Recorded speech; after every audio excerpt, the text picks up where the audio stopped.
लाडकी बहीण योजनेच्या KYC मध्ये आत्ता नव्याने 80 लाख महिला अपात्र ठरवलेल्या आहेत। साधारणतः एका महिलेला एका वर्षाचे दरमहा 1500 प्रमाणे जरी विचार केला तरी 18,000 रुपये जातात। जर एका वर्षामध्ये 1 कोटीपेक्षा जास्त महिलांची संख्या कपात केलेली आहे। विशेषतः नव्या KYC मध्ये 80 लाख महिलांची संख्या कपात झालेली आहे। या 80 लाख गुणिले 18,000 जर केलं तर जवळपास 144 कोटी रुपये इतकी रक्कम होते।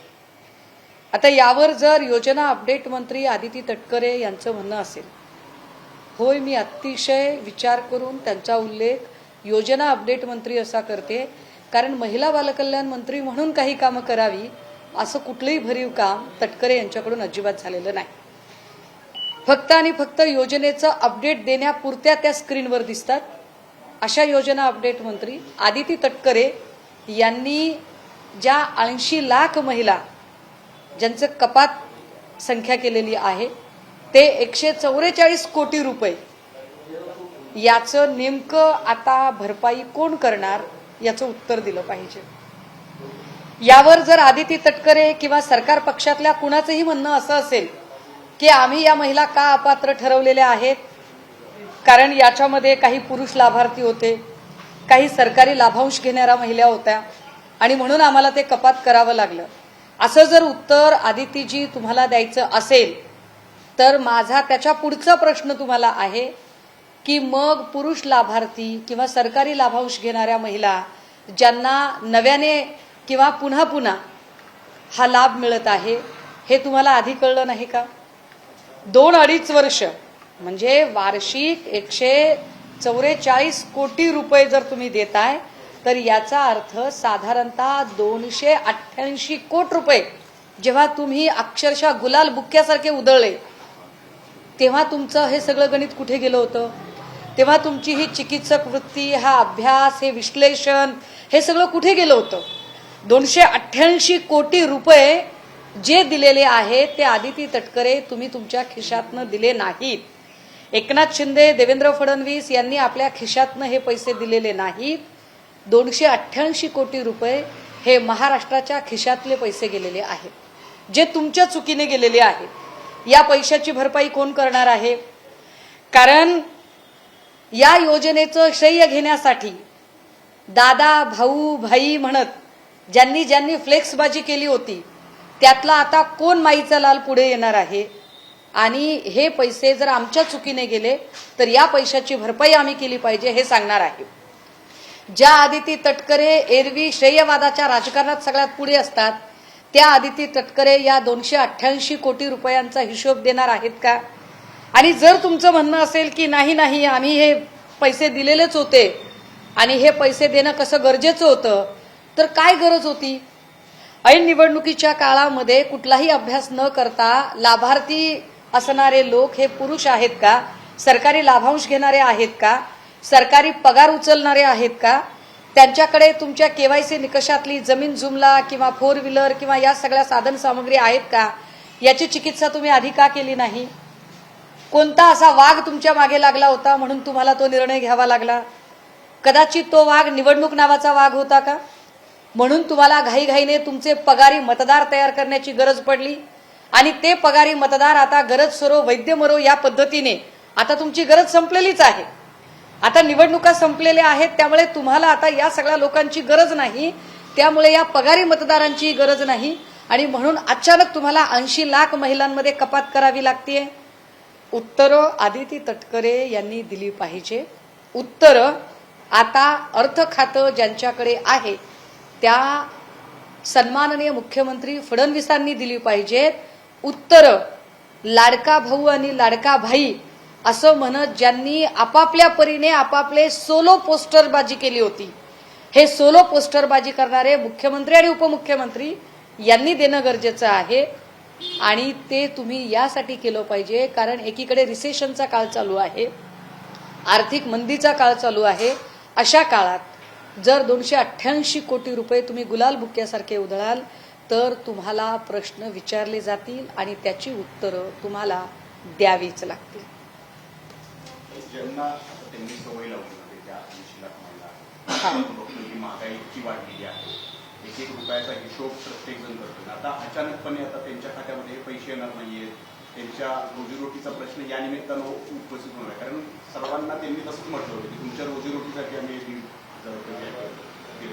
आता काय करायचं त्यांनी, कारण मोदीजींनी तर एवढ्या सगळ्या नाही. म्हणूनच मी म्हणते की आता काय करायचं. एकतर 80 लाख महिलांना तुम्ही पैसे देणं कंटिन्यू ठेवावं लागेल, आणि जर म्हणणं असं असेल की याच्यामध्ये पुरुष लाभार्थी होते किंवा सरकारी नोकरदार महिला होत्या, तर मग ही सगळी बुद्धी, हे सगळं मागावून सुचलेलं शहाणपण तुम्हाला योजना लागू करताना सुचलं नाही का? योजना लागू करताना तुम्ही इतकी घाई का केली आणि सरसकट पैसे का दिले? हे सरसकट पैसे कुणाच्याही व्यक्तिगत अकाउंटमधून गेलेले नाहीत, ना फडणवीसांच्या, ना शिंदेच्या, ना तटकरेंच्या. हे पैसे लोकांच्या टॅक्समधनं गेलेले पैसे आहेत. या पैशांची भरपाई कोण करणार याची उत्तरं आता आदिती तटकरे यांनी द्यावी लागतील. आणि तटकरेंना ही उत्तरं देता येत नसतील तर तटकरेंनी स्वतःला महिला बालकल्याण मंत्री म्हणून घेऊ नये. तुम्हाला खातं सांभाळताच येत नाही, हे वारंवार सिद्ध झालेलं आहे. किती दिवस वडिलांच्या कृपेने त्या पदावर बसणार आहात तुम्ही? आता भावाला पण परिषदेचं मंत्रिपद नाही. मुळात आपल्याकडची जी सगळ्या विधान परिषदा किंवा हे जे काही चाललेलं आहे सगळी पदं, ही फक्त भावाला पोराला देण्यासाठीचीच चाललेली सगळी योजना आहे. ही सगळी म्हणजे भाऊ पुनर्वसन योजना, बहीण पुनर्वसन योजना, लाडका पुत्र पुनर्वसन योजना, अशा न्यायानेच या सगळ्या जागा जात आहेत. कारण महेंद्र दळवी जरी भांडत असले तरी ते पोरीसाठी भांडतायत, तटकरे भांडतायत तर ते अनिकेतसाठी भांडतायत.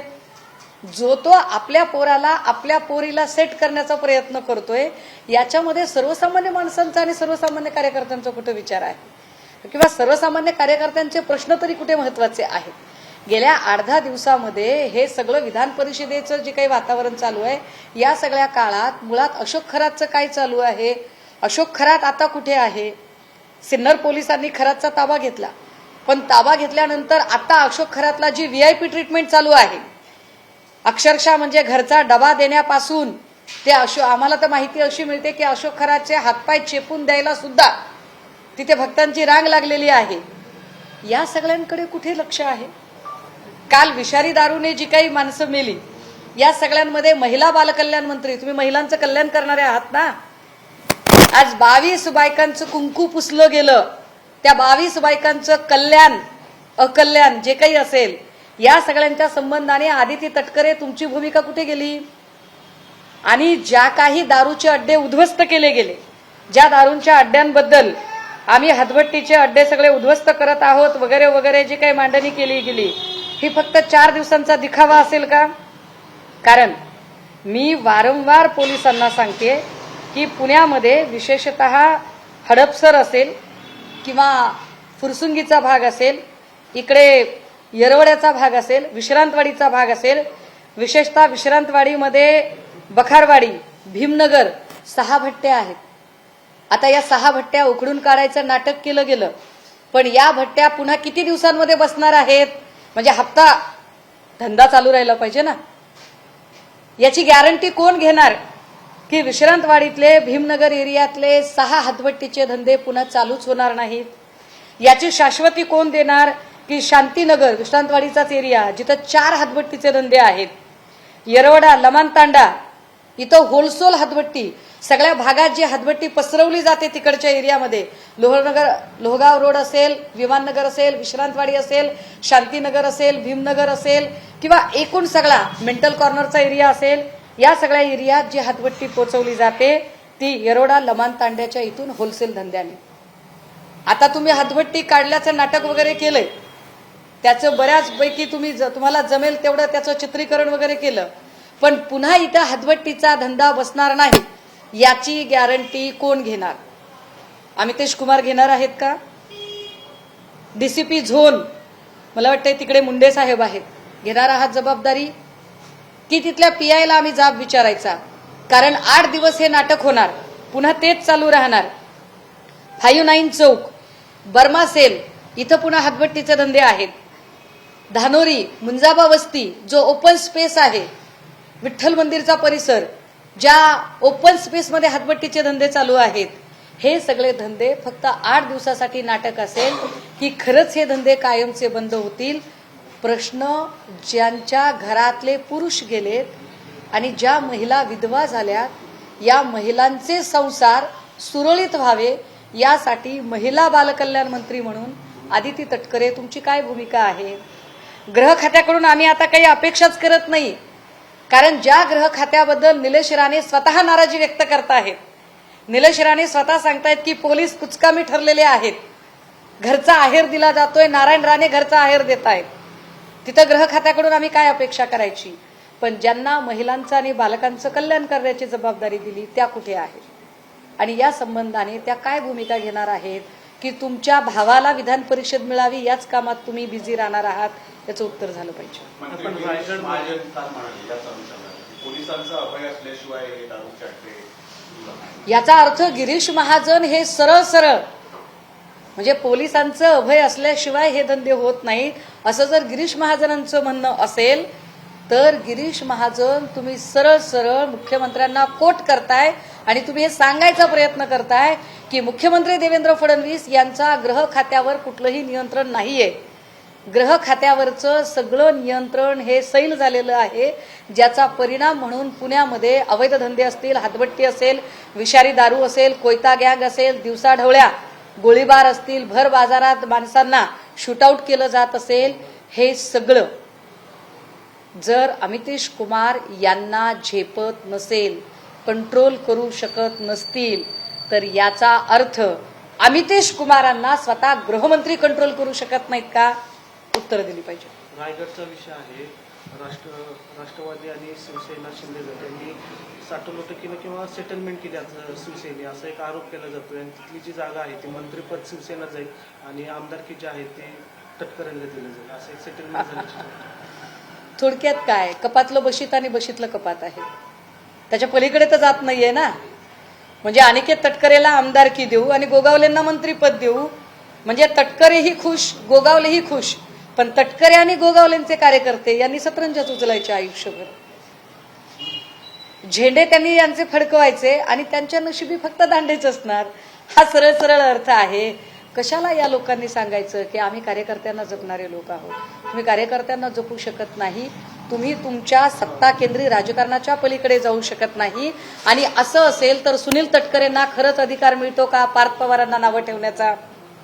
जे सुनील तटकरे, आदिती तटकरे आणि अनिकेत तटकरे यांना सेट करण्यासाठी जीवाचं रान करतात, त्या तटकरेंना पार्थ पवारांच्यासाठी सुनेत्रा वहिनी काहीतरी करतायत हे बोलायचा तरी अधिकार मिळतो का? राजधर्म कुणाला चुकलाय? जसं तटकरे अनिकेत आणि आदितीसाठी धडपडत असतील, कदाचित तसंच सुनेत्रा पवार आता पार्थ पवारांचं नेतृत्व रुजवण्यासाठी धडपडत असतील. मला वाटतं की तटकरेंनी जरा स्वतःमध्ये जरा वाकून बघितलं पाहिजे या संबंधाने. मनोज जरांगे पाटील मराठा आरक्षणासंदर्भात उपोषणाला बसले होते, काही मागण्या मान्य झाल्या, ते उपोषण त्यांनी थांबवलेले आहे. पण मात्र त्यांनी एक आरोप केला की धनंजय मुंडे यांनी मला मारण्याचा प्लॅन केला, असं थेट त्यांनी आरोप केला धनंजय मुंडे. नाही, मला काल ते उपोषणाला बसले होते तेव्हा त्यांची एकूण उन्हात बसलेली अवस्था निश्चितपणे बघवली नाही. ते कोणालाही म्हणजे आपल्या काळजामध्ये कालवाकालव होणारं ते चित्र असेल. परंतु मी आपल्याला अत्यंत जबाबदारीने सांगितलं पाहिजे की 8 महिन्यांपूर्वी जेव्हा अशाच पद्धतीने मुंबईमध्ये आश्वासनांचा कागद वगैरे दिला होता आणि GR वगैरे काढतो म्हटलं होतं, मी तेव्हाही म्हटलं होतं की ही फसवणूक होत आहे. इथे कायद्याला चॅलेंज केलं जातं तर GRला तर चॅलेंज केव्हाही केलं जाऊ शकतं. आणि 8 महिन्यानंतर ते म्हणणं खरं ठरलं, कारण ते जर 8 महिन्यापूर्वी जर समजा भाजपने त्यांचा शब्द पूर्ण केला असता, विखे पाटलांनी जी मध्यस्थी केली ती जर खरोखरच मनापासून आणि प्रामाणिक प्रयत्न असते तर कदाचित 8 महिन्यानंतर काल श्री मनोज जरांगे यांना उन्हात बसावं लागलं नसतं. पण रात्री जे काही झालंय त्याच्यानंतर किती मागण्या मान्य झाल्या की नाही झाल्या, की परत एकदा फसवणूक केल्यासारखं आहे, हे काही आपल्याला कळायला मार्ग नाही. कारण अजून मी त्याच्यातली अपडेट माहिती काही घेतलेली नाही. तुम्ही जे काही दुसरा मुद्दा सांगताय की मुंडे आणि जरांगे यांच्यातला जो संघर्ष आहे त्याच्याबद्दलची कुठलीही अधिकृत माहिती निश्चितपणे माझ्याकडे नाहीये. प्रक्रिया सोडण्याची मागणी केली आहे. नितीश कुमार यांची बदली करा, नाहीतर रजेवर पाठवा. पुण्याची सगळी कायदा सुव्यवस्था बिघडली. तुम्हालाही असंच वाटते पुण्यात काही नाही म्हणजे पोलिसांचं काही? अमितेश कुमार यांच्या कारकिर्दीत कायदा सुव्यवस्था आबाद आहे आणि 8 दिवस कुठलाही गुन्हा घडला नाही असा एक 8 दिवसाचा कार्यकाळ आम्हाला तुम्ही दाखवा. जिथे कैद्यांना पोलिसांकडूनच काही वस्तूंचा पुरवठा होतो, दिवसाढवळ्या कोयता गँगचा जिथे हैदोस चालतो, ज्या पोर्शे कार प्रकरणामध्ये आम्ही त्या अगरवालला गजाआड करण्यासाठी जीवाचं रान केलं, ती अगरवाल फॅमिलीतले दोघे जेव्हा जामिनावर बाहेर येतात तेव्हा ते जल्लोष करतात. ज्या अर्थी ते जल्लोष करतात त्या अर्थी त्यांना कस्टडीमध्ये काय VIP ट्रीटमेंट मिळाली असेल. कारण एकदा जर लोकांना धाक असेल कायद्याचा तर लोक बाहेर पडल्यावर तशा चुका पुन्हा करणार नाहीत. पण ज्या अर्थी अगरवाल कुटुंब जल्लोष करतं त्या अर्थी अगरवाल कुटुंबाला कायद्याचा धाक वाटावा अशी कुठलीही कैद्यांसारखीची जी वागणूक असते ती वागणूक पुणे पोलिसांकडून मिळालेलीच दिसत नाहीये. पुणे पोलिसांनी त्या संबंधाने कुठलीही कठोर पावलंच उचललेली दिसत नाहीत. जिथे धडधडीत दिवसाढवळ्या अक्षरशः पूल तोडून एखाद्याला मारहाण करत त्याला पुलावरून खाली फेकून दिलं जातं आणि त्याच्यावर काहीच होत नाही. 1, 2, 3 नव्हे तर दिवसाढवळ्या गोळीबार करत हत्या केल्या जातात आणि या संबंधाने काहीच भूमिका घेतली जात नाही. उलट कस्टडीमध्ये असणाऱ्या लोकांना निवडून आणण्याची जबाबदारी सरकार पक्षातली लोक घेतात. तिथे कायदा सुव्यवस्था राखली जाते हे आम्ही कुशावरून समजावं. अमितेश कुमार यांच्याकडे किंवा DCP झोन 1 असेल, 2 असेल, 3 असेल यांच्याकडे त्या ठिकाणच्या अवैध दारू साठ्यांबद्दल आम्ही वारंवार बोलतोय, वारंवार सांगतोय. जसं मी सांगितलं की फुरसुंगी असेल, हडपसर असेल, अहो एकट्या हडपसर फुरसुंगीमध्ये एका आठवड्यात जर 22 महिला बेपत्ता होत असतील आणि त्या बेपत्ता महिलांच्या बद्दल कुठलीही माहिती जर पोलीस आयुक्तांकडे नसेल तर आम्ही अशा पोलीस आयुक्तांबद्दल काय भावना व्यक्त केल्या पाहिजेत असं आपल्याला वाटतं? आम्हाला अल्टिमेट सिक्युरिटी हवी आहे ना, पण कायदा सुव्यवस्था दिसतच नाही. चोर सोडून संन्याशाला धाक दाखवण्याची, कुठे ब्लिंकिटचे पोरं 10 पोरं एकत्रित आली तर आम्ही तुमच्यावरच केस ठोकू असं जर पोलीस त्या ब्लिंकिटच्या लेकरांना सांगत असतील आणि गुन्हेगारांना मात्र अभय देत असतील तर आम्ही काय अपेक्षा करायची यांच्याकडून? आता तुम्ही सगळ्या त्या लाडकी बहीण योजनेच्या पैशाचा उल्लेख केला. हिंजवडी सारख्या ठिकाणी जवळपास आता काल 2 कंपन्या बंद झाल्या आणि 700 लोकांना म्हणजे ह्याच्यातून आता नोकरी गमवावी लागली. ही सगळी अवस्था कशी बघताय? दादा, आपण हा देश आर्थिक संकटातनं जात आहे. ही फायनान्शियल एमर्जन्सी आहे आणि या फायनान्शियल एमर्जन्सीमध्ये जसं मी सांगितलं की 80 लाख महिला म्हणजे जवळपास 144 कोटी रुपये, 2 वर्षाचे 288 कोटी रुपये, हा हिशोब एकीकडे राहिला. दुसरं, डिझेल, पेट्रोल आणि CNGचे भाव वाढून गेले. याचा परिणाम सर्वसामान्य माणसांच्या कुटुंबावर कसा होतोय तर एकट्या पुण्यामध्ये 240 ब्लिंकिट आउटलेट आहेत. एका आउटलेटला साधारणतः 200 पोरं काम करतात. म्हणजे 20,000 मुलं आहेत ज्यांना 4 किलोमीटर मधली एक फेरी करण्यासाठी साधारणतः 40 रुपयाचा MG मिळायचा, बिझनेस मिळायचा. आता तो आकडा 27 रुपयांवर आलेला आहे. आणि काम नाही केलं तर आम्ही दुसरी पोरं कामावर घ्यायला तयार आहोत, ही मुजोरी ब्लिंकिटवाल्यांकडून होते. एकाच वेळेला 20,000 कुटुंब आर्थिक संकटात येतात. तुम्ही सांगताय त्या पद्धतीने हिंजवडीच्या कंपन्या संकटात येतात. ओला उबेर चालवणारे सगळे जे लोक आहेत, रिक्षा चालवणारे जे लोक आहेत किंवा मेस चालवणारे जे आहेत त्यांचे सगळ्यांचे धंदे आता संकटात आहेत. आणि एवढं सगळं चालू असतानाही राज्याचे मुख्यमंत्री सांगतात की असं काहीच नाही घडलेलं. हे सगळं चालू असताना राज्याच्या मुख्यमंत्र्यांच्या वतीने बोलणारे बोलघेवडे प्रवक्ते सांगतात की आमचे पंतप्रधान समुद्राच्या खालून पाईपलाईन टाकून डिझेल पेट्रोल आणायला गेलेले आहेत. अशा सगळ्या म्हणजे अज्ञानात राहणाऱ्या लोकांच्या बद्दल काय बोलायचं? देशाचे पंतप्रधान नरेंद्र मोदी देशवासियांना आवाहन करतात की इंधन बचत करा, मात्र तेच आता राज्यातल्या मंत्र्यांकडून कुठेतरी त्या आव्हानाला हरताळ पोहोचल्याचं पाहायला मिळतंय. मंत्री संजय राठोड यांनी नागपूरमध्ये पोहरा देवीला हेलिकॉप्टरच्या माध्यमातून घेतले, त्यावेळेस त्याच्या सुरक्षा ताफ्यामध्ये जवळपास 22 ते 20 गाड्या ताफ्यामध्ये होत्या. श्रीकांत शिंदेचा दौरा आत्ता चालू होता, संजय राठोडांचा दौरा चालू आहे. 30-30, 40-40 गाड्या या ताफ्यामध्ये दिसत आहेत, हेलिकॉप्टर्स दिसत आहेत, गार्ड आणि इतर सगळ्या गोष्टी. कदाचित पंतप्रधानांना हे सांगायचे की मी स्वतःही फॉरेन कंट्रीजमध्ये जाऊन टूर करतो, माझे मंत्रीही ऐशो आराममध्ये आणि 40-40, 50-50 गाड्यांच्या ताफ्यामध्ये राहतील. नियम जे आहेत ते फक्त सर्वसामान्य लोकांच्यासाठी आहेत.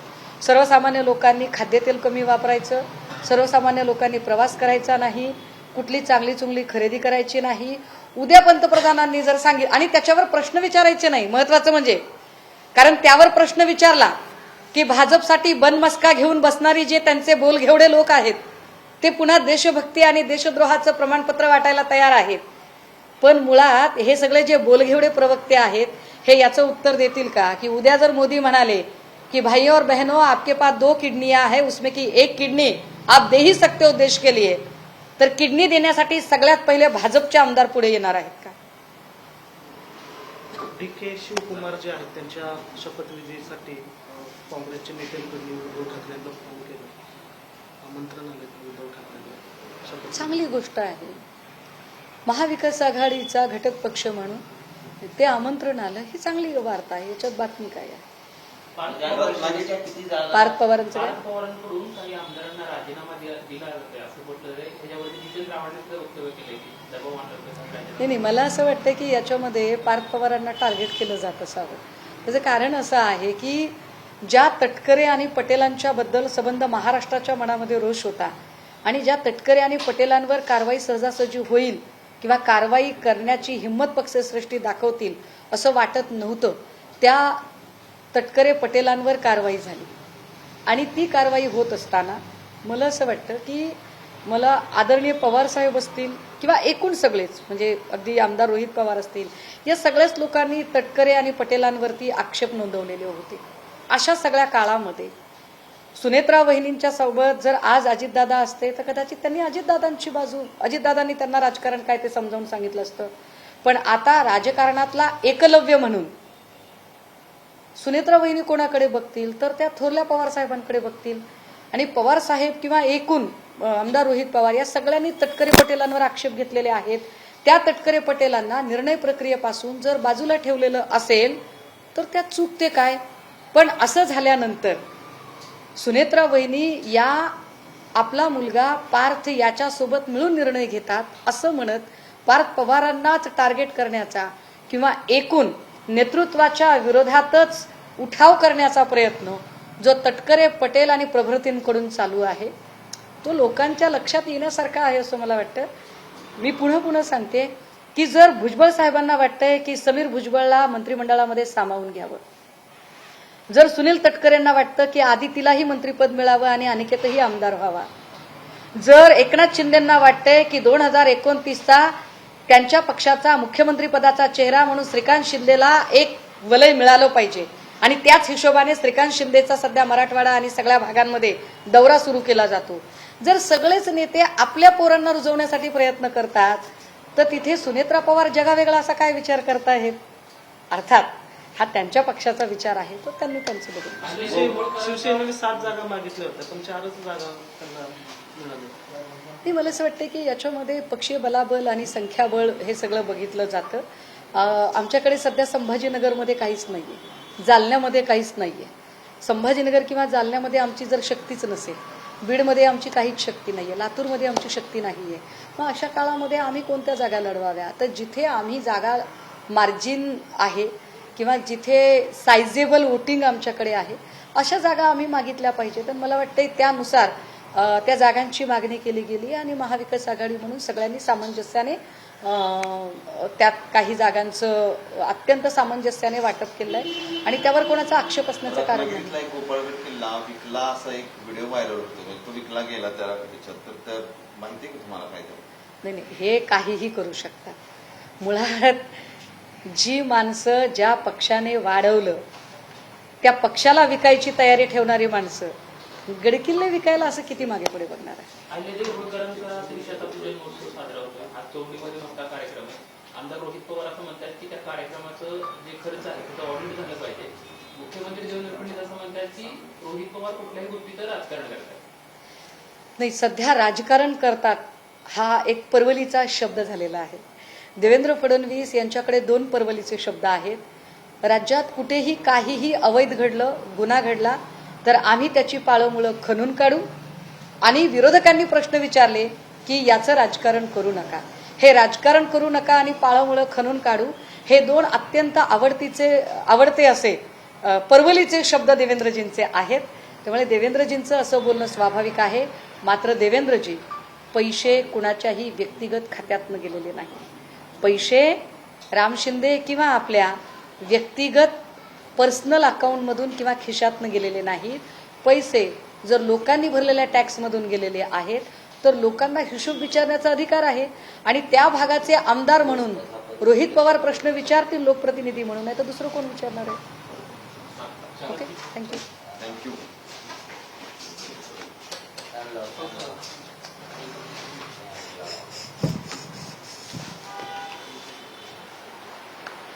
सातारला चाललं तुम्ही? संवाचन अधिक मास. हे का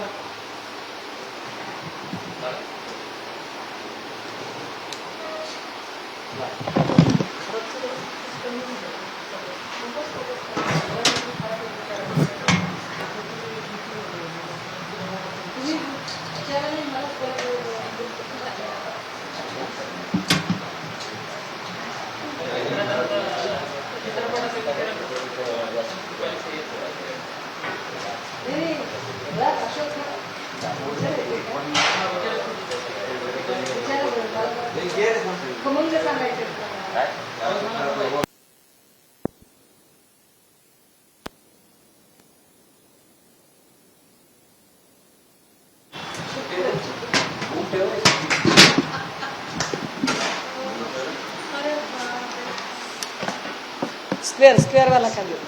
नाही, ओके, बॉक्स खाली ठेवा. हां, ते इथे बसणार तुमचा पायावर.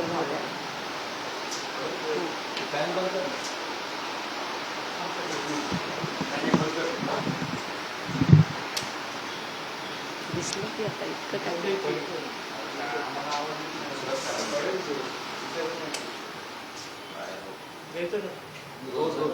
अशोक बाबत तुम्ही म्हणता की त्यांना VIP ट्रीटमेंट दिली जाते, तर थोडंसं फोकस कमी केलं जाते तर खरंच्या तपासात किंवा एकूणच बैठकीत? मला असं वाटतंय की आता खराचा विषय फार पद्धतशीरपणे गुंडाळण्याचा प्रयत्न सत्ताधाऱ्यांकडूनच होत आहे.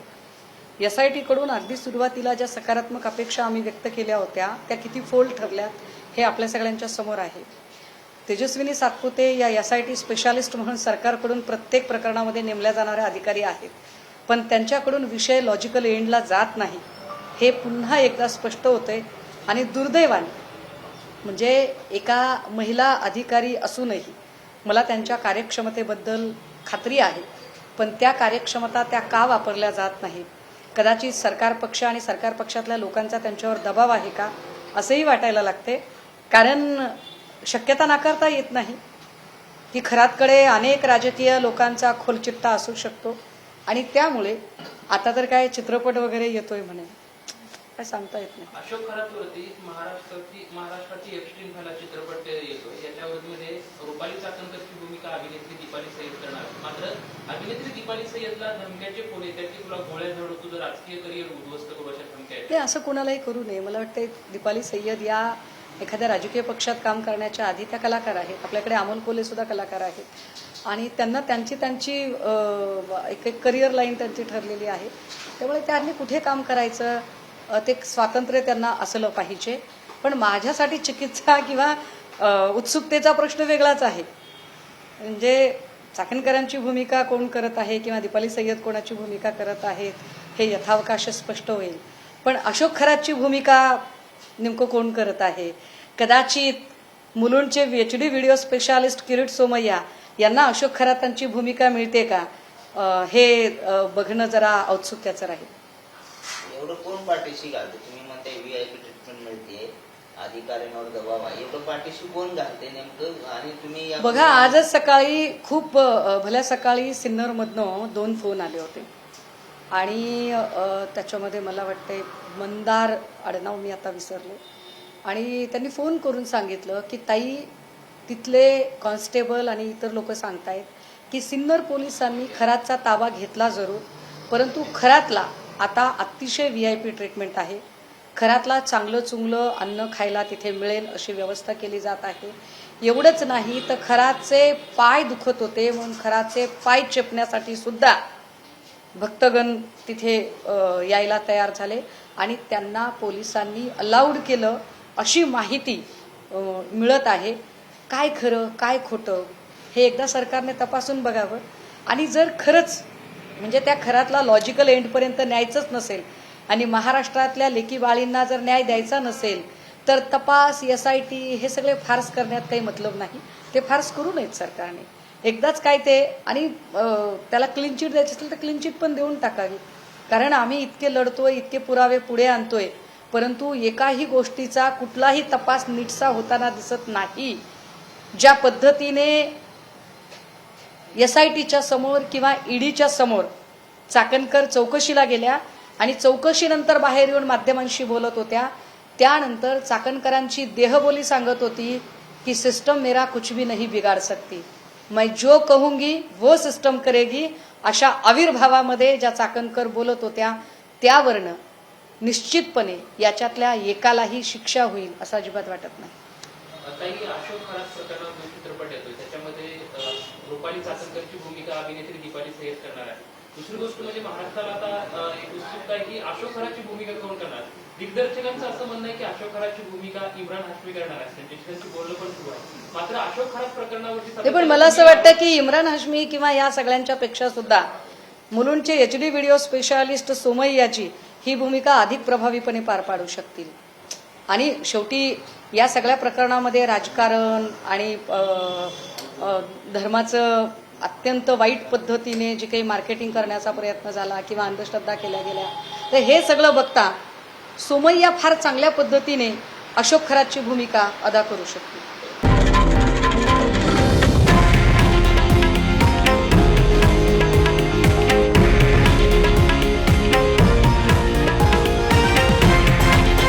हे आहे देशातील नंबर 1 न्यूज नेटवर्क आणि आपण पाहत आहात TV9 मराठी, एकमेव.